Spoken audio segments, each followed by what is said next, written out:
In this episode of Children of Heroes, we traveled about an hour east from the embassy to southeast London, where we talked to Mr. Brian Fisher, son of Mr. Otto Fisher. Thank you for participating in our project Children of Heroes.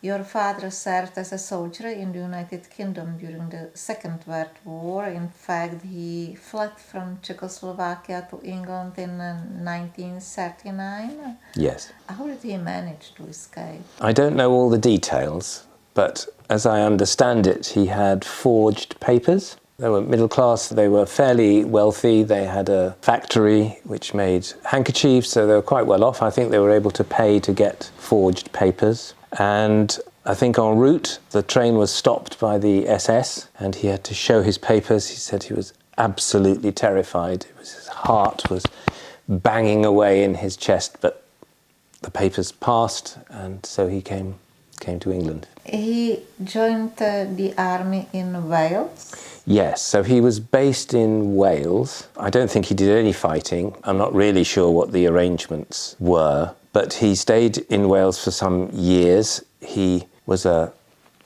team player, I think, so he looked after some of the other soldiers. He told me that he had prevented someone from killing themselves. They were obviously very distressed, and he helped them through that. And I suppose he did a lot of marching around, but I don't think they did very much fighting. Was it the British or Czechoslovak military? I think it was the Czech military, but I think they were based somewhere near Cardiff. Do you know more about his war memories? Well, I think once he finished in the army, he came to London, and I think he had relatives here, and his sister came over, and his sister's children had been evacuated. So he had a little family unit that he was able to support. And he started initially in relatives' business in London. And then I think his ambition really was to go back to Czechoslovakia, to resurrect his business after the war. He tried to go back, and in the process of trying to go back, he had to talk to the Czech embassy. So he had a number of phone calls, and I think he must have had visits to the Czech embassy to kind of understand what it was that he needed to do to restart his business. And in the process of communicating with the Czech embassy, he met my mum. So my mother was a telephone operator in the Czech embassy. And then they got together and eventually got married after the war finished, just after the war finished. So he did go back to Czechoslovakia to try and restart his business. And I think he understood very rapidly that with the communists there, it wasn't a place for business. And so he, I think, quite rapidly gave up that idea and decided to settle in London and continue his life there. In London, he continued his business. Yes, he was an employee and he did well and it was fine. But I think my mother persuaded him to set up his own business, which was, I think, quite a dangerous thing to do, really. But he did it and he became extremely successful. So he imported textiles from Holland and from Belgium and other places. He spent many years, I think, in a legal fight to try and get reparations from Germany because, not only the family members that had been killed, but also the factory that had been taken over by the Nazis and so on. And eventually he did, through a long legal process, did get reparations. And that's what helped me through school and university. Did he ever visit Czechoslovakia or later the Czech Republic? Yes, he did. We went back many times, both before 89 and after 89. I went with my parents, and it was very interesting. When we were there, all 6 of us, so my parents, me, my wife, and the 2 children, This was before 89. The cost of things was so low that the children had money that had been given to them to spend.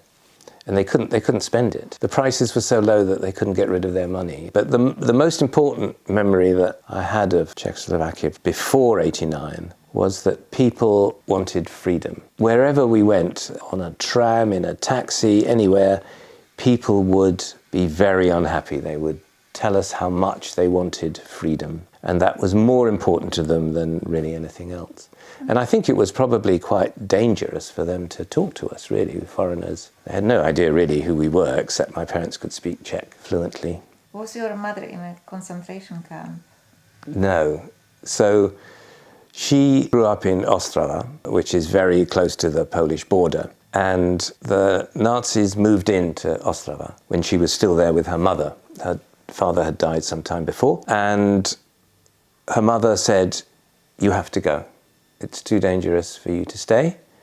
And my mother said, "Well, you must come with me." And her mum said they won't be interested in an old woman like me. So my mum assumed that was correct. And she was somehow in contact with the Polish resistance. They were able to transport her secretly up to the north of Poland and then to England. And I think she had to try a number of times to get across the border. She said she was just going shopping, which is very easy to do from Ostrava, apparently. And the resistance people weren't there some of the time. So she had to try 2 or 3 or 4 times, I think, to get away. But then she did get away and she arrived eventually in London. And what about her mother? Oh, her mother was killed. She was initially transported to Prague, and I don't know where she was held, and then to Terezín, and then to Dachau, I think. So yes, she died, and my father's family, some got out. His sister ended up in France, and one of their children died in France, and then they had to go because the Germans moved into France, and they ended up in Mexico. So, you know, it was a total disruption of everything. You took up fencing and yes. became the UK under-20s champion. Yes, I took up fencing because in school we had to do rugby, and I couldn't see the ball because I was short-sighted. And there weren't any contact lenses available then. So I had to find a sport that I could wear glasses with, and fencing was it. You got a mask, and it turned out I was quite good at it. I really enjoyed it. Did you continue after 20 years old? I did, but various things happened. I mean, I went to Cambridge and I continued fencing there and trained quite hard, and they offered me, well, it was a sort of pre-Olympic training process. So I think if I'd stuck with it, I probably could have gone to the Olympics. But 2 things stopped me. One was that I'd been to various international competitions, and I could see that I was nowhere near good enough. So if you fought the Czechs or the Hungarian, I did sabre, you know, one of the 3 weapons you can do. So if you fought the Czechs, if you fought the Hungarians, they were, I mean, like, miles ahead of us, much quicker, much more aggressive, much smarter than we were. And I really felt I would never reach their skill level. And the other reason was that I fell in love, really, and it became rather more important than the fencing. So in the end, I stopped. You studied at the Cambridge University. What was your student life like? I had a wonderful time, mainly. It was at a very dramatic time. It was between 1967 and 70. So internationally there was Watergate, there was the Vietnam War. I had been to America to travel before I started in Cambridge, and my eyes had been open to various, you know, political possibilities. I hadn't heard the word hippie before I left London. So I kind of got to Cambridge with a very different view to how I had been. I'd basically been studying all my childhood and been a good boy, done lots of homework, and suddenly this new world appeared. I had a very interesting time at Cambridge. I learnt a lot and met some extraordinarily bright people, but it was also strange because my parents were Czech and I didn't feel English. And Cambridge was, probably still is, a very posh place. And there were all sorts of English and upper-class behaviours that I'd never come across. I'd never come across a crumpet. You had to toast crumpets in front of the fire. I'd never heard of anything like that. You got invited with little cards that you had to put up on your mantelpiece to show that you've been invited to these things. So all of these sort of strange habits, they're rather foreign habits.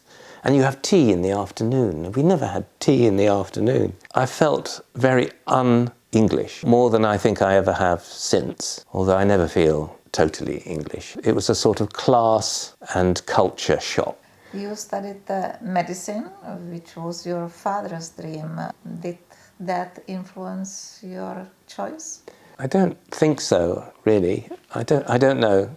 I don't remember him ever, either of them ever pushing me into doing medicine. It just seemed like a fun thing to do. I didn't really see any of it as a responsibility or towards my parents or towards myself. It just seemed like it was spaceman first, underwater diver second, and then a doctor. It seemed I sort of just graduated over the years towards that. You now work as a GP?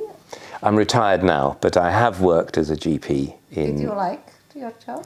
Oh, it was absolutely wonderful. Yeah.